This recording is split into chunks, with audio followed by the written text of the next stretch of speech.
Este conteúdo é dirigido para agricultores e profissionais do setor agrícola.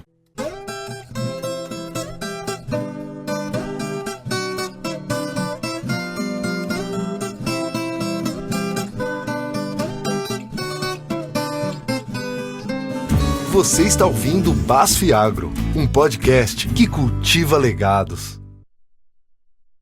Olá pessoal, estamos começando agora mais um episódio do BASF Agro, um podcast que cultiva legados.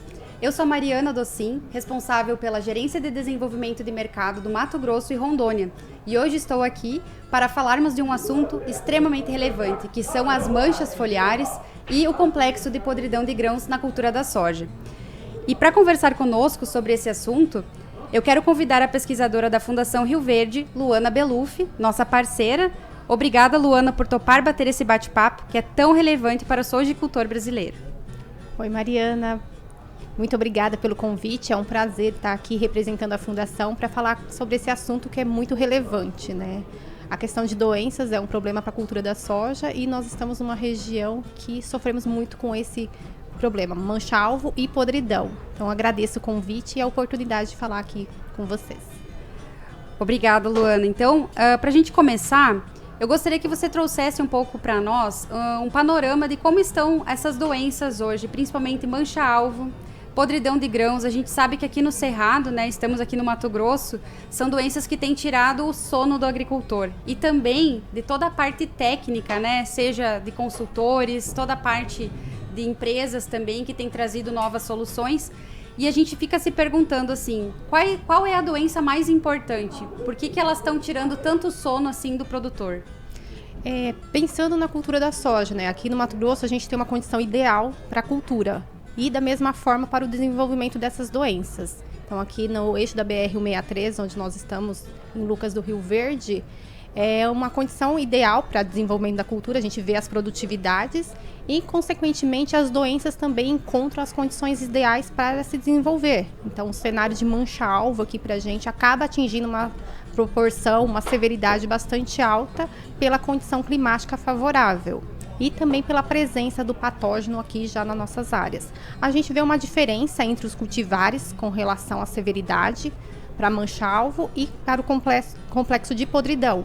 Então, a gente vê que a gente consegue ali trabalhar dentro do manejo, pensando nos cultivares, mas de forma geral, todas têm sensibilidade, principalmente aí para o complexo de podridão e mancha-alvo. Bacana, Luana. Então, pensando no complexo de doenças, não adianta a gente pensar que exista uma variedade que seja totalmente imune ou que existam aí fatores de que a doença não vai ocorrer, porque estamos no Cerrado e, como você bem falou, é o clima totalmente propício para o desenvolvimento dessas doenças. E elas estão cada vez mais presentes e aí, muitas vezes, mutando, né? Algumas espécies diferentes aparecendo, alguns novos patógenos. E falando em novos patógenos, o complexo de podridão de grãos, ele vem desafiando safra após safra. Acredito que estamos já na 5ª safra que estamos lidando com esse novo complexo de doenças. Como que a gente pode entender o que essa doença tem trazido de perdas, o que a gente já aprendeu nesses últimos anos em lidar com esse novo complexo? O complexo de podridão de grãos é um problema das últimas safras, aí, igual você falou, umas 5 safras que a gente vem com esse desafio, que de certa forma não é novo, né? A gente acaba concentrando um maior problema nas últimas safras, muito relacionado com a questão climática. A gente vê que ele é muito atrelado tanto a excesso de chuva, quanto também aos fatores de temperatura e umidade, e também a questão de luminosidade. Então, como a gente tem esses desafios climáticos que a gente não consegue controlar ou prever, entender como que eles agem para causar a podridão, o complexo de podridão é bastante importante.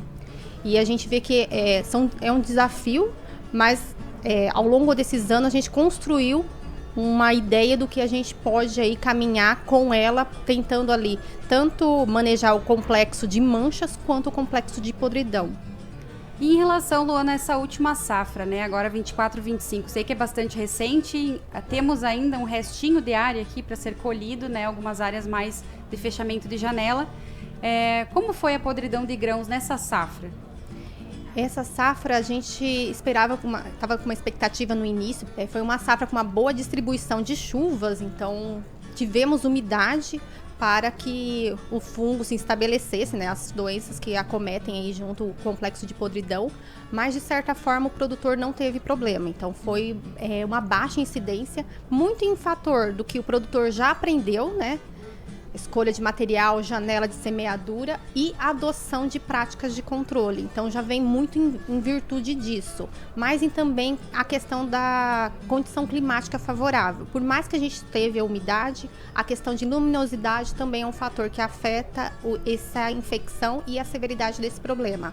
Principalmente ali no final do ciclo, que a gente vê que o ano que deu o maior problema, que a gente encontrou lá áreas com cerca de 60% de podridão, acometeu junto com o momento da colheita ali, aquelas chuvas constantes em janeiro, né, que é um período que se concentra as nossas colheitas, e acabou agravando ainda mais. Então, nessa safra, de certa forma, janeiro não foi tão expressivo, a gente viu sintoma no campo, mas muito em virtude dessas práticas de controle e questão climática, a gente não teve tanto problema. Luana, você tocou num ponto bastante importante. Pensando aqui no nosso ambiente do Cerrado, estávamos sempre acostumados a ter muita chuva na colheita. E tivemos, por vezes, um entendimento de diferentes reações das variedades até a chuva na colheita e a questão do complexo de podridão de grãos. São assuntos um pouco distintos, né? A podridão de grãos que a gente começou a ver em vagens mais verdes, que realmente no início foi chamado até de anomalia de vagens. Hoje a gente fala sobre complexo de podridão, mas ela é diferente ainda desses grãos ardidos que a gente encontra por chuva, né? Exatamente, é muito importante a gente entender qual que é o sintoma para poder entrar ali com o manejo. Então, entender esse sintoma do complexo de podridão, que, como você bem falou, ele acomete a cultura nos estágios mais iniciais, ali do início da formação desses grãos. Então, a gente vê ali aquela vagem sem nenhuma abertura, e quando você abre ela verde, o grão verde, você vê ali o sintoma iniciando. E nós temos ali o sintoma no final da colheita, muito em virtude de material, que acabam abrindo essas vagens, mas que não tem uma relação direta ali com o sintoma que a gente identificou como o complexo de podridão, que acomete ali a cultura mais nos estágios iniciais dessa formação desse grão. Então, no final, tudo acaba virando podridão. Quando você colhe os grãos avariados, todos acabam sendo considerados ali um mesmo problema, mas a gente tem que saber identificar no campo o que é essa podridão da podridão lá do excesso de chuva na colheita e essa questão de abertura de vagem. Beleza, Luana. E pensando ainda, né, no complexo de doenças, né, a podridão de grãos, ela tirou sim e ainda tira muito sono de toda a força aí de técnica, né, produtores.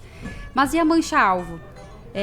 Quais os danos potenciais e como que tem sido essa doença safra após safra? Porque em muitos momentos, principalmente aqui no eixo da BR-163, a gente viu o produtor tomando muitas decisões e escolhas de programas de manejo, variedades muito voltados, né, pelo complexo de podridão de grãos, que tirava aquela qualidade, né, na hora de entregar um grão, muito grão avariado, mas a mancha-alvo, ela acabou por um tempo se tornando esquecida no manejo do produtor, mas ela foi esquecida no campo. Como que a soja tem se comportado com a mancha-alvo? É bem importante a gente falar sobre isso, porque para podridão o produtor consegue mensurar isso, né? Ele entrega lá sua soja no armazém e quantifica em valor essa perda. Agora, para mancha-alvo, para as manchas foliares, ele não consegue quantificar o quanto ele deixou de ganhar. Então, essas folhas que foram perdidas ali pela incidência da doença acabam reduzindo muito a produtividade, mas não tem como comparar, porque o produtor não tem uma área testemunha ali do lado para fazer essa comparação. Então, ela acaba sendo menosprezada, mas ela não deixou de ser importante. A gente vê que a cada ano a mancha-alvo está afetando muito a cultura e ela vem se adaptando. A gente vê aí na cultura da soja, no algodão, aqueles sintomas nas folhas um pouco modificado ali, a questão da severidade da doença e do sintoma em si na cultura do algodão, e a pressão na cultura da soja cada vez mais elevada, então desfolhando mais cedo, e a questão de sanidade desses materiais, né, que vem sendo utilizados no campo. Para doenças foliares, a gente não vê tanta diferença entre elas, né? Então, é uma doença que acaba pegando e pela resistência genética você não tem esse controle. Então, acaba indo muito para o controle químico. É bastante desafiador, né, Luana, a gente entender em que cenários e quais são os fatores que influenciam, né, esses complexos de doenças. E pensando nos fatores, existe uma diferença em questão de fator climático que influencia mais podridão de grãos ou mais mancha-alvo? Existe um fator climático que seja mais vantajoso para alguma das doenças, ou a gente tem que estar sempre alerta pensando em todo o complexo de doenças, desde mancha foliar até podridão de grãos? A gente sabe que em alguns momentos ali do ciclo da cultura, elas são mais favoráveis às infecções iniciais da mancha-alvo, da podridão, mas de certa forma a condição climática que nós temos aqui para a cultura se desenvolver bem é a mesma para o fungo infectar e se desenvolver ali na sua área. Então é um desafio, então não dá para você focar em uma doença e esquecer a outra, então você tem que pensar no seu programa de controle, englobando todos esses nossos problemas que nós temos aí como desafio a cada safra.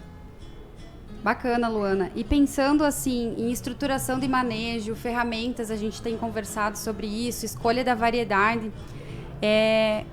Pensando nisso, quais são hoje os fatores primordiais para a gente realmente blindar, né, o nosso sistema produtivo? Como que a gente poderia fazer excelentes escolhas pensando em ferramentas? Qual seria a sua opinião em relação às principais ferramentas pensando no nosso ambiente produtivo? Considerando que entender como que vai ser a distribuição de chuvas, então é importante o produtor ter esse conhecimento e buscar como que são as previsões. Tudo bem que as previsões são previsões, né? Não são, às vezes, tão assertivas. Mas entender um pouquinho quais são as expectativas e elencar ali seu momento da semeadura. Então, essa questão de variedade dentro do momento de semeadura ideal para ela também é muito importante. A escolha do seu tratamento de semente também é um fator muito importante que o produtor deve estar atento. E as aplicações, né? Então, pensando ali no manejo foliar, a gente vê que a importância das aplicações específicas dentro do ciclo, né? Então, preservar as folhas do início até o final, não deixando as aplicações uma deficiente da outra, se complementando ao longo do ciclo, é extremamente importante. A gente vê que essa construção de sanidade ali, o tratamento de semente, fazendo um vegetativo que entrega ali depois de uma planta fechada, que a gente vai ter esse momento que a planta vai fechar, então a cobertura ali dessa planta vai ficar deficiente. Então, se você eliminou as infecções iniciais e garantir esse controle até ali no final do ciclo, é extremamente importante para evitar as perdas causadas pelas manchas e também para o complexo de podridão. Luana, você falou alguns pontos que me chamaram bastante atenção. Hoje, se a gente for pensar, o ciclo da soja e as nossas variedades, elas mudaram bastante ao longo dos anos. E hoje, quando a gente fala de aplicações de vegetativo, elas nem são tão vegetativo assim. Temos variedades de soja aí florescendo com menos de 25 dias. E o produtor que deixava para fazer aquela aplicação, né, mais robusta, lá perto dos 40 dias, hoje 40 dias já é um pouco atrasado.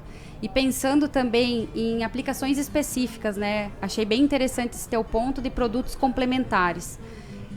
Hoje é muito importante a escolha de bons produtos e direcionados para cada fase do ciclo da cultura, pensando que temos soja florescendo, entrando no reprodutivo cada vez mais cedo. A BASF vem com uma proposta hoje do escudo verde, né? É um conjunto de ferramentas que traz essa ideia de cada produto ser aplicado em cada fase do ciclo da cultura, preservando cada vez mais as folhas, porque cada folha importa, cada aplicação importa. E eu gostaria de saber qual é a tua visão hoje dessa proposta do escudo verde, como você tem visto o portfólio hoje da BASF focado em fungicidas, né? E nessa proteção de cultivos e manejo complementar. A gente vê que essa construção de sanidade é muito importante. Então, igual eu falei, do TS até a aplicação final, é importante você estar protegendo, né? Aí com esse escudo protetor, agrega para o ganho de produtividade. Ferramentas onde você rotacione ativos também, a gente vê que cada vez é mais importante, tanto do sítio específico, quanto também de multissítio dentro da construção ali do programa de controle. Então, tudo que venha a contribuir para cada fase da cultura, dentro ali do que a gente vê de momentos críticos, venha a agregar ali para você entregar essa soja ali no final, ela esteja com uma boa sanidade, um bom enchimento de grão, garantindo ali uma boa produtividade. Luana, então nessa proposta do Escudo Verde, a BASF trouxe um importante ingrediente ativo, né? Que é a família Revisol, o novo isopropanol azol do mercado. O que você vê hoje da família Revisol e o quanto ela tem contribuído para o nosso sistema hoje para o manejo de fungicidas? A gente vê que a adoção de novos ativos, apesar de ser modos de ação semelhantes ao que a gente tem, vem contribuindo. Então, esses ingredientes ativos têm as suas especificidades dentro do mesmo modo de ação, as suas particularidades de controle e vem contribuindo ali para o produtor poder adotar o melhor manejo, cada vez mais focado dentro do seu programa. Então, é mais uma tecnologia que vem aí agregar dentro desses programas que o produtor vem buscando ali para garantir essas produtividades. Só para ressaltar, é muito importante falarmos, né, de novas moléculas entrantes, pensando principalmente o quanto estávamos utilizando o proteoconazol, pensando em controle principalmente de mancha-alvo. Então, a vinda de um novo ingrediente ativo para o mercado, ele tem trazido, né, agregado e trazido complementariedade no complexo de doenças. Eu gostaria, Luana, de pedir para você deixar uma dica aqui essencial para os agricultores e quem está nos ouvindo hoje, de como a gente pode manejar ou pensar e planejar, né, as nossas ferramentas, escolhas de ferramentas para a nossa próxima safra. A gente vê que essa construção de sanidade é extremamente importante, então o produtor pensar em cada fase da cultura, entender quais são as ferramentas. Então a gente está falando aqui de um escudo, então são várias ferramentas que você tem ali para estar utilizando, e como dica é para o produtor fazer as suas escolhas dentro ali do seu melhor momento de posicionamento dessas tecnologias para garantir ali um controle eficiente, tanto de mancha quanto de podridão e rentabilidade ali no final. Ganho em produtividade também é extremamente importante. Essa construção de sanidade e de produtividade faz ali desde o início da sua semeadura, desde o tratamento de semente até a sua aplicação final. Luana, eu gostaria muito de agradecer a sua presença aqui no nosso podcast e gostaria de agradecer a sua parceria, seu empenho com a parte de pesquisa, né, com o suporte dos produtores, o quanto você e a Fundação Rio Verde estão próximos ao produtor rural, trazendo cada vez mais respostas aos nossos desafios diários aí. E agradecer novamente a sua presença aqui, toda essa contribuição fantástica que você trouxe com as informações realmente do campo, né? Vivenciadas do campo. Eu que agradeço a oportunidade, falar aqui em nome da Fundação. A gente tem como essa missão e esse objetivo, que é trazer informação de qualidade para o produtor, para que ele cada vez mais se estabeleça dentro da cultura, para se estabelecer como ferramenta de produtividade e ter rentabilidade no seu negócio. Então, esse é o desafio e essa é a nossa missão, entregar ali o melhor para o produtor rural. Muito obrigada. Mesmo. E obrigada a você que estava nos assistindo e nos ouvindo. E fica o convite para nos seguir nas nossas redes sociais e o link estará abaixo do nosso podcast. Um abraço, até a próxima.